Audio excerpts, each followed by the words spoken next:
Hello to everyone, I am Vijeta और आज का टॉपिक है new product development. New product development जब कंपनी अपने पोर्टफोलियो में अपने प्रोडक्ट लाइन में कोई नया प्रोडक्ट लॉन्च करने के बारे में सोचती है, एक नया अपने प्रोडक्ट लाइन में कुछ नया एलिमेंट अगर ऐड करने के बारे में सोचती है तो उस वक्त उसको न्यू प्रोडक्ट डेवलपमेंट करना पड़ता है। न्यू प्रोडक्ट डेवलपमेंट या तो लाइन स्ट्रेचिंग के लिए या फिर प्रोडक्ट लाइन डेवलपमेंट के लिए, दोनों केस में हम यूज करते हैं। अगर हमको प्रोडक्ट लाइन को फिल करना है तब भी, प्रोडक्ट लाइन को स्ट्रेच करना है तब भी, उस दोनों केस में हमको न्यू प्रोडक्ट डेवलप करने पड़ेंगे। तो जब हम न्यू प्रोडक्ट को डेवलप करते हैं तो उसके लिए बहुत सारे स्टेप्स होते हैं। 9 स्टेप्स हैं न्यू प्रोडक्ट डेवलपमेंट के लिए। पहला स्टेप होता है न्यू प्रोडक्ट स्ट्रैटेजी। जब भी हम कोई न्यू प्रोडक्ट के बारे में सोच रहे हैं तो उसके पीछे हमारी क्या स्ट्रैटेजी, हम क्यों करना चाहते हैं new product development, that question has to be answered. उसके बाद जो सेकंड स्टेप होता है कि अगर हमने तय कर लिया कि नहीं, we need to introduce a new product into the market, तो उसके बाद हम उसके आइडियाज के ऊपर काम करते हैं। तो what will be the product. तो आइडिया जनरेशन में हम बहुत सारे सेवरल आइडियाज के ऊपर काम करते हैं। आइडियाज का सोर्स इंटरनल एक्सटर्नल कोई भी हो सकता है। आइडिया, बहुत सारे आइडियाज को हम सारे आइडियाज के साथ एक साथ मूव नहीं कर सकते, तो इसलिए उसमें से जो बेस्ट, हमारे हिसाब से जो बेस्ट आइडियाज होते हैं उसको हम आइडिया स्क्रीनिंग के प्रोसेस से अलग कर लेते हैं। स्क्रीनिंग के लिए कंपनी का गोल, कंपनी का ऑब्जेक्टिव, कंपनी के रिसोर्सेज, ये सारी चीजें मैटर करती है। उनको लेकर के हम एक आइडिया को स्क्रीन करते हैं, आइडिया को चुन के निकालते हैं उसमें से कि हमको फर्दर किसके ऊपर काम करना है। फिर उस आइडिया को लेकर के हम एक कॉन्सेप्ट डेवलप करते हैं। मतलब हमारा जो आइडिया है वो फाइनली अगर प्रोडक्ट का शेप लेगा तो वो कैसा दिखेगा, तो कॉन्सेप्ट का डेवलपमेंट होता है। कॉन्सेप्ट डेवलपमेंट के बाद हम उसकी मार्केटिंग स्ट्रैटेजी कैसी होगी इसके बारे में सोचते हैं। मतलब उसकी, वो product, how the product will look, how the product will go into the market, उसका टारगेट मार्केट क्या होगा, उसका सेल्स कैसा होगा, उसकी पोजिशनिंग कैसी होगी, ये सारी चीजें, सेगमेंट क्या होगा, किसको हम टारगेट कर रहे हैं, ये सारी चीजें हम मार्केटिंग स्ट्रैटेजी में देखते हैं। उसके बाद हम फर्दर उसकी बिजनेस एनालिसिस करते हैं। बिजनेस एनालिसिस मतलब उस प्रोडक्ट का पर यूनिट कॉस्ट क्या होगा, सेल्स क्या एक्सपेक्ट कर सकते हैं, प्रोजेक्शन कितने टाइम में हम बीपी मीट कर जाएंगे, ये सारी चीजें बिजनेस एनालिसिस में करते हैं। बिजनेस एनालिसिस करने के बाद अगर हमें वो प्रोडक्ट फीजिबल लगता है तो उसके लिए फिर हम प्रोडक्ट डेवलपमेंट करते हैं। मतलब उस प्रोडक्ट का एक प्रोटोटाइप डेवलप किया जाता है, छोटे स्केल पे उस प्रोडक्ट को हम डेवलप करते हैं बिना अपने बहुत ज्यादा रिसोर्सेज को इन्वॉल्व किए हुए। और प्रोडक्ट को डेवलप करने के बाद उसकी टेस्ट मार्केटिंग की जाती है। टेस्ट मार्केटिंग एक तरह का पायलट टेस्टिंग होता है जहाँ पे छोटे स्केल पे उसी प्रोडक्ट को टेस्ट किया जाता है रियल मार्केटिंग सिचुएशन को लेकर के। और जब फाइनली अगर हमारा प्रोडक्ट टेस्ट मार्केटिंग स्टेप्स को क्वालिफाई कर जाता है तो उसको हम फाइनली मार्केट में लॉन्च कर देते हैं, जिसको कि हम कमर्शियल कहते हैं। तो दीज आर द स्टेप्स जो आपको न्यू प्रोडक्ट डेवलपमेंट में हमेशा ध्यान रखना पड़ेगा। तो will look after each and every step in details in further PPT. तो सबसे पहला चीज आता है, सबसे पहला स्टेप है new product development. New product development में हम क्या करते हैं? न्यू प्रोडक्ट डेवलपमेंट जो स्ट्रैटेजी जब हम डेवलप करते हैं तो हमारा ये बेसिकली है कि हम ये क्यों करना चाहते हैं, हम ये न्यू प्रोडक्ट क्यों लेकर के मार्केट में आना चाहते हैं। तो वहां पे कंपनी के रिसोर्सेस, कंपनी के कॉम्पिटिटिव एनवायरनमेंट, कंपनी के का जो उसका एंस ऑफ मेट्रिक्स ऑफ ग्रोथ, कोई भी न्यू प्रोडक्ट को लाने के पीछे ऑब्वियसली कंपनी का जो मोटिव होता है वो ग्रोथ ही होता है। Growth in terms of sale, growth in terms of market, growth in terms of market penetration, growth in terms of shares, वो किसी भी फॉर्म में हो सकता है। तो ये मैट्रिक्स हमने यहाँ पे आपको एक एग्जांपल, एक मैट्रिक्स दिया हुआ है, एंसॉफ मैट्रिक्स, इसको डेवलप किया था एंसॉफ ने, जिन्होंने उसमें बताया है कि आप किस सिचुएशन में हमको न्यू प्रोडक्ट डेवलप करने की जरूरत पड़ती है। तो सबसे पहले तो हम करंट प्रोडक्ट के बारे में देखते हैं। तो करंट प्रोडक्ट को अगर हम करंट मार्केट में ही अगर काम लेकर जा रहे हैं, current product in current market मतलब जिस मार्केट में हम काम कर रहे हैं उसी में हमारा जो पहले से एग्जिस्टिंग प्रोडक्ट है उसी को लेकर के अगर हम बहुत ज्यादा ग्रोथ ओरिएंटेशन चाहते हैं तो हमको क्या करना पड़ेगा, उसके सेल्स पे, उसके वॉल्यूम पे फोकस करना पड़ेगा। तो वैसी स्ट्रैटेजी को हम कहते हैं मार्केट पेनिट्रेशन स्ट्रैटेजी। क्या होगा, कंपनी का growth in terms of sales volume बढ़ेगा। दूसरा होता है कि हम अपने एग्जिस्टिंग प्रोडक्ट मतलब करंट प्रोडक्ट को लेकर के किसी नए मार्केट में जाते हैं। तो हम अगर किसी नए मार्केट में गए, ये हमारा जो क्वाड्रेंट है, अगर हम किसी नए मार्केट में गए तो वहां पे क्या होगा, फिर हम क्या कर रहे हैं, नए मार्केट को डेवलप कर रहे हैं अपने लिए। मतलब अगर हम पहले मान लीजिए एक्स मार्केट में अपने प्रोडक्ट को बेचते थे, अभी हम इसको लेकर के वाई मार्केट में चले गए। मान लीजिए कोई दिल्ली बेस्ड कंपनी है, दिल्ली में अपना प्रोडक्ट बेच रही है, अब उसको लग रहा है कि नहीं मुझे ग्रोथ करना है और मेरा दिल्ली में वो ग्रोथ नहीं हो सकता, तो I will move to another city. मैं चेन्नई में अपना बिजनेस स्टार्ट करती हूँ, मैं कोलकाता में अपना बिजनेस स्टार्ट करती हूँ। तो उस तरह का स्ट्रैटेजी अगर कंपनी लेती है तो उसको कहते हैं न्यू प्रोडक्ट डेवलपमेंट। लेकिन तीसरी स्ट्रैटेजी आती है new product development. Sorry, last was new market development. अभी जो हम बात करेंगे वो होगा new product development. New product development कब करते हैं, जब करंट मार्केट में मतलब जिस मार्केट में हम काम कर रहे हैं उसमें ही अगर हम कोई नया प्रोडक्ट लेके जाते हैं तो उसको न्यू प्रोडक्ट डेवलपमेंट कहते हैं। और अगर कंपनी न्यू प्रोडक्ट और न्यू मार्केट दोनों पे काम करती है तो वैसे में उस स्टेप को हम डाइवर्सिफिकेशन कहते हैं। ये चारों चीजें इसलिए की जाती है ताकि कंपनी ग्रोथ पा सके। ग्रोथ के लिए कंपनी अपने आप को ग्रो करने के लिए अपने प्रोडक्ट लाइन में न्यू प्रोडक्ट्स को ऐड करती है। उसके बाद second step is idea generation. तो आइडिया जनरेशन में आइडियाज कहाँ से आएंगे, तो आइडियाज का सबसे बेस्ट सोर्स होता है अपना इंटरनल सोर्स। इंटरनल सोर्स में क्या क्या चीजें हो सकती है, आपकी कंपनी का रिसर्च एंड डेवलपमेंट टीम आपके लिए काम कर सकता है, आपके सेल्स एम्प्लॉइज कर सकते हैं बिकॉज उनका रेगुलर इंटरेक्शन आपके कस्टमर से होता है, कोई सजेशन सिस्टम है, आपका कोई कंप्लेंट सिस्टम है। तो ये सारी चीजें आपके लिए आइडिया जनरेट कर सकती हैं। आपके कस्टमर को क्या चाहिए ये पता करने के लिए आपका इंटरनल सोर्स ये सारी चीजें आपको काफी हेल्प करेंगे। लेकिन इंटरनल सोर्स के अलावा आपको एक्सटर्नल सोर्सेस के ऊपर में भी ध्यान देना है।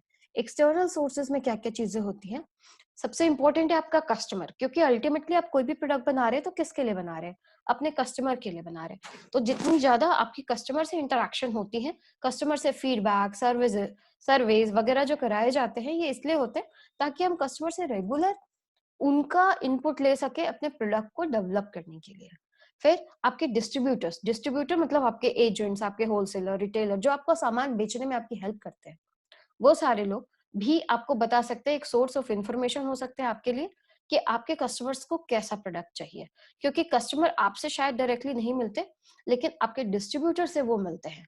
तो डिस्ट्रीब्यूटर आपका एक अच्छा सोर्स हो सकता है आइडियाज के लिए। प्लस आपके सप्लायर्स, सप्लायर्स इसलिए क्योंकि आपके सप्लायर सिर्फ आपके सप्लायर ही नहीं होंगे, वो मार्केट में और भी बहुत लोगों के सप्लायर हो सकते हैं। तो वैसे केस में उनके पास बहुत सारा इंटरेक्शन, बहुत सारा इनकाउंटर्स होता है न्यू आइडियाज को लेकर के, तो वो भी आपको एक न्यू आइडिया का सोर्स हो सकते हैं। और प्लस आपका कॉम्पिटिटर तो है ही, आपका कॉम्पिटिटर क्या कर रहा है ये ऑब्वियसली आपके बिजनेस को बहुत इफेक्ट करेगा। तो आपका कॉम्पिटिटर, आपका सप्लायर, डिस्ट्रीब्यूटर, कस्टमर प्लस आपके इंटरनल सोर्सेज ये सारे मिलकर के आपको आइडिया जनरेशन में हेल्प करेंगे। मतलब आप जो न्यू प्रोडक्ट लाएंगे वो कैसा होना चाहिए, किस फील्ड में आप जाएं, ये यहाँ पे हेल्प करते हैं आपके इंटरनल और एक्सटर्नल सोर्सेज। बात, क्योंकि बहुत सारे आइडियाज आ जाते हैं, तो बहुत सारे आइडियाज हो गए तो उसमें से कौन सा आइडिया हमको चूज करना है, उसके लिए आइडिया स्क्रीनिंग की जाती है। तो आइडिया स्क्रीनिंग के लिए क्या की चीजें इंपॉर्टेंट है, स्क्रीन करने का मतलब क्या है, हमारे पास बहुत सारी चीजें हैं उसमें से हम चूज कर रहे हैं। तो ये सिलेक्शन करने का बेसिस क्या हो सकता है, तो पहला बेसिस होता है कंपनी का गोल, कंपनी क्या करना चाहती है, इसके बेसिस पे वो अपने आइडिया को चूज करेगी। उसके बाद आता है उस प्रोडक्ट को का डेवलपमेंट कॉस्ट क्या आएगा, उसका टाइम क्या आएगा। कंपनी के पास बहुत सारे आइडियाज हो सकते हैं, तो हर एक आइडिया उसको डेवलप करने के लिए, उनका जो प्रोडक्ट है उसका प्रोटोटाइप डेवलप करने के लिए कितना कॉस्ट, कितना टाइम, ये सारी चीजें भी आपको स्क्रीनिंग में हेल्प करेंगी। प्लस उस आइडिया के पीछे जो अगर हम इतना दिमाग लगा रहे हैं तो उसका रेट ऑफ रिटर्न क्या मिलने वाला है। इन तीनों चीजों को लेकर के हम फाइनली अपने कुछ आइडियाज को चूज करते हैं। जब हमने आइडिया को चूज कर लिया तो जिस आइडिया को हमने चूज किया, फर्दर अब उसकी एनालिसिस की जाएगी कि क्या हम उसको लेकर के आगे अपने प्रोडक्ट को डेवलप कर सकते हैं या नहीं।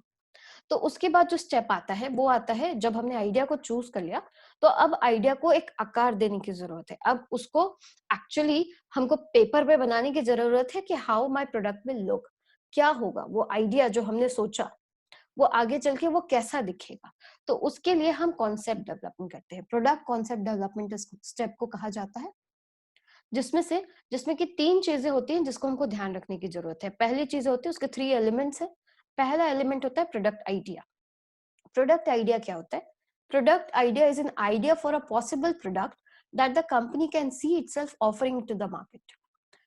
प्रोडक्ट आइडिया मतलब वो आइडिया कि जो चीज, एक पॉसिबल प्रोडक्ट जो कंपनी सोच रही है कि हाँ वो इस प्रॉब्लम को सॉल्व करने के लिए ये एक प्रोडक्ट लेकर के आएगी। मतलब वो आइडिया, एक प्रारूप उसका कि मेरा किस प्रॉब्लम को सॉल्व करता है, कस्टमर की किस नीड को सेटिस्फाई करता है, वो उसका एक आइडिया डेवलप किया जाता है। आइडिया डेवलप होने के बाद प्रोडक्ट का कॉन्सेप्ट डेवलप किया जाता है। प्रोडक्ट का कॉन्सेप्ट मतलब उसका एक detailed version of the idea stated in a meaningful consumer terms. Meaningful consumer terms के मतलब में क्या हुआ कि कस्टमर की नीड हो सकती है कि हाँ मुझे पानी पीना है या मुझे प्यास लगी है। तो ये प्यास लगी है, ये आइडिया को सॉल्व करना, पहला प्रोडक्ट आइडिया में क्या है कि हम उनको पीने का कुछ सामान देंगे। तो वो पीने के लिए क्या चीज देने वाले? क्या हम उनको समंदर के पास ले जाके बिठा देने वाले हैं? हम उनको नदी में फेंक देने वाले हैं? या उनके लिए बोतलों में पानी भर के लेके आने वाले हैं? क्या हमारा कॉन्सेप्ट है? तो उस कॉन्सेप्ट को कस्टमर टर्म्स में डिटेल्ड वर्जन उसका प्रिपेयर करना। एंड फाइनली प्रोडक्ट का इमेज। प्रोडक्ट का इमेज होता है, a product image is the way consumer perceive an actual और पोटेंशियल प्रोडक्ट। आपका कंज्यूमर उस प्रोडक्ट को किस तरह से देखता है, उसका क्या परसेप्शन है उस प्रोडक्ट को लेकर के। इन तीनों चीजों को मिला करके हम कॉन्सेप्ट डेवलपमेंट करते हैं। Product idea, product concept and product image. Finally जब हमने अपने प्रोडक्ट इमेज को, उसके कॉन्सेप्ट को डेवलप कर लिया, तो उसके बाद आती है उसकी मार्केट स्ट्रैटेजी डेवलप करना। तो मार्केट स्ट्रैटेजी में सबसे यूज करते हैं हमारा टारगेट मार्केट क्या होगा। टारगेट मार्केट का बेसिस उसका सेगमेंटेशन। सबसे पहले तो हम मार्केट को सेगमेंट करते हैं। सेगमेंट के बाद फिर हमारे रिसोर्सेज के हिसाब से evaluation of the resources, evaluation of the market, उसको बेसिस में लेकर के फिर हम अपने प्रोडक्ट को कहाँ पोजीशन करेंगे, उसके बेसिस पे हम टारगेट मार्केट चूज करते हैं, उसकी पोजीशनिंग स्ट्रैटेजी चूज करते हैं। एंड फाइनली उसको कितना उसमें सेल्स आएगा, कितना मार्केट शेयर होगा, हमारा प्रॉफिट गोल्स क्या है हमारे उस प्रोडक्ट को लेकर के, उसके लिए एक डिटेल्ड रिपोर्ट प्रिपेयर की जाती है, जिसको कि हम मार्केट स्ट्रैटेजी डेवलपमेंट कहते हैं। जब हमने मार्केट स्ट्रैटेजी डेवलप कर ली, तो उसके बाद नेक्स्ट स्टेप होता है बिजनेस एनालिसिस। बिजनेस एनालिसिस में basically we review the sales, cost and profit projection of the product, जो कि कंपनी के ऑब्जेक्टिव को मीट करना चाहिए। अगर ये प्रोडक्ट हमारे कंपनी के ऑब्जेक्टिव को मीट नहीं करता, उसकी कॉस्ट बहुत ज्यादा है, प्रॉफिट मार्जिन्स बहुत कम है, बीपी बहुत लंबे टाइम पे आ रहा है, तो वैसे केस में हो सकता है कि हम फर्दर इस प्रोडक्ट को प्रोडक्ट डेवलपमेंट स्टेज पे ले ही नहीं जाए और आइडिया को हम यहीं पे ड्रॉप कर दें। क्योंकि अब हम फाइनली उस प्रोडक्ट को डेवलप करेंगे, मतलब अब हमारा कॉस्ट उसमें इन्वॉल्व होने लगेगा। तो बिजनेस एनालिसिस एक इम्पॉर्टेंट स्टेप है फर्दर प्रोडक्ट डेवलपमेंट के लिए, कि अगर हमारा यहाँ पे ऑन पेपर अगर प्रोजेक्शंस आर नॉट क्लियर, अगर business analysis is not clear, तो हमारे लिए प्रॉफिटेबल नहीं दिखता, तो हम आगे फर्दर प्रोडक्ट डेवलपमेंट नहीं करते। लेकिन अगर प्रॉफिटेबल लग रहा है, हमारे गोल्स को मीट कर रहा है, हमारे ऑब्जेक्टिव्स के अनुसार है, तो हम फिर फर्दर प्रोडक्ट को डेवलप करते हैं। प्रोडक्ट को डेवलप करने का मतलब होता है उसका एक डिजाइन प्रिपेयर करना, उस प्रोडक्ट को डेवलप करना physically, in order to ensure that the product idea can be turned into a workable product। जो हमने आइडिया को सोचा था, जो हमने कॉन्सेप्ट डेवलप करा था, उसको फाइनली एक फिजिकल फॉर्म देना, एक फिजिकल फॉर्मेट देना, जिसको जो कि एक वर्केबल प्रोडक्ट हो, मतलब कस्टमर उसको यूज कर सके वैसा। तो जब भी हम प्रोडक्ट डेवलपमेंट करते हैं, तो वहां पे एक बहुत ही अच्छा कॉन्सेप्ट है डेमा। डेमा कॉन्सेप्ट बेसिकली है डिजाइन फॉर मैन्युफैक्चरेबिलिटी एंड असेंबली। मतलब आप जो प्रोडक्ट बना रहे हैं वो एक्चुअली में मैन्युफैक्चर हो सकता है या नहीं, उसकी असेंबली हो सकती है या नहीं, इस पैरामीटर को ध्यान रखते हुए, डेमा कॉन्सेप्ट को यूज करते हुए हम प्रोडक्ट को डेवलप करते हैं। फाइनली जब हमारा प्रोडक्ट डेवलप हो जाता है, तो उसके बाद फिर उसकी की जाती है टेस्ट मार्केटिंग। टेस्ट मार्केटिंग में हम प्रोडक्ट को लेकर के और उसके पूरे इंटायर मार्केटिंग प्रोग्राम, हर चीज को टेस्ट करते हैं। उसकी पोजीशनिंग स्ट्रैटेजी कैसी होगी, उसकी एडवर्टाइजिंग कैसी होगी, मतलब इन अ नटशेल अगर हम कहें तो पूरे मार्केटिंग मिक्स को टेस्ट किया जाता है इन रियल मार्केट सिचुएशन। और अगर अपने उस पूरे प्रोडक्ट को कंज्यूमर्स और जितने भी डीलर्स हैं वो कैसे उस पर रिएक्ट करेंगे, उसकी हैंडलिंग कैसी होगी, कैसा होगा, उसका परचेज रीपरचेज, इन सारी चीजों को लेकर के हम पूरे प्रोडक्ट को टेस्ट करते हैं। और अगर वो टेस्ट जब भी हम करेंगे तो जनरली कंज्यूमर प्रोडक्ट्स के लिए 3 तरह के टेस्ट मार्केट स्टैंडर्ड्स यूज किए जाते हैं या अप्रोचेस यूज किए जाते हैं। पहला तरीका होता है standard test market. Standard test markets में क्या करते हैं कि हम कुछ चुनिंदा सिटीज को चूज कर लेते हैं, सेलेक्टेड सिटीज को चूज करते हैं। उसमें जो हमारा मार्केटिंग कैंपेन होगा, फुल मार्केटिंग मिक्स, उसको उस छोटे सिटीज के ऊपर अप्लाई करते हैं और उसके बाद उससे फीडबैक जनरेट करते हैं। हमने कहाँ कहाँ हमारी चीजें सही जा रही है, कहाँ कहाँ चीजें हमारी गलत जा रही है, उसके अकॉर्डिंगली उसको ठीक किया जाता है। और फिर फाइनली उसके रिजल्ट्स को इंटायर मार्केट के ऊपर हम अप्लाई करते हैं। उसके बाद सेकंड आता है controlled market research. Controlled market research basically एक कंट्रोल्ड वे है टेस्ट मार्केट करने का। इसमें क्या करते हैं, इसमें होता है जो रिसर्चर्स होते हैं वो कंट्रोल पैनल ऑफ स्टोर्स, मतलब एक ऑफ स्टोर्स होते हैं, कुछ अग्रीड स्टोर्स रहेंगे जहां पर हम उनको पैसा, एक रिसर्चर एक मार्केटर उनको पैसा देता है अपने ही प्रोडक्ट को सेल करने के लिए। और वहां उनका एक कंट्रोल मार्केटिंग एनवायरनमेंट में प्रोडक्ट्स को रखा जाता है और प्रोडक्ट को रख करके उसके सेल्स रिजल्ट से डिटरमाइन करते हैं कि उसका, आपने जो प्रोडक्ट बनाया है उसके डिमांड पे क्या इम्पैक्ट होगा।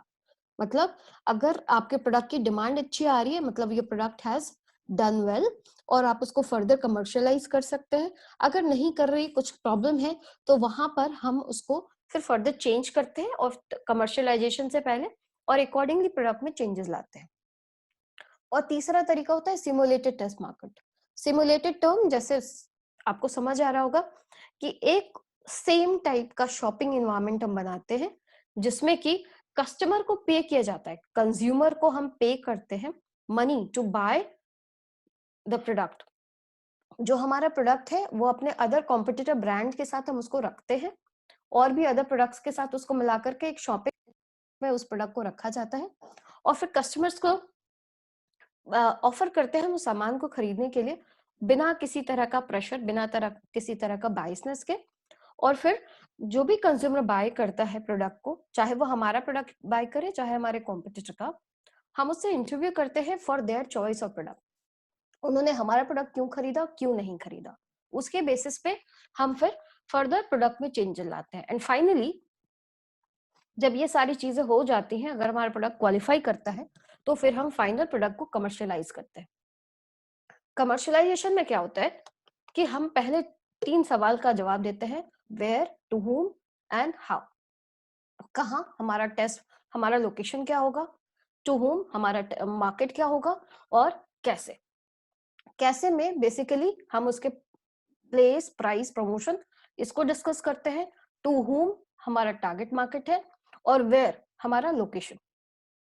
इन सारी चीजों को एक पेपर पे कमर्शियलाइजेशन से पहले अच्छे से प्लान करके फिर हम फाइनली प्रोडक्ट को कमर्शियलाइज करते हैं। So these are the steps in new product development. Thank you for listening to me, and for any question you can write to me on vijayata.rwc@gmail.com or comment in the comment box. Very much.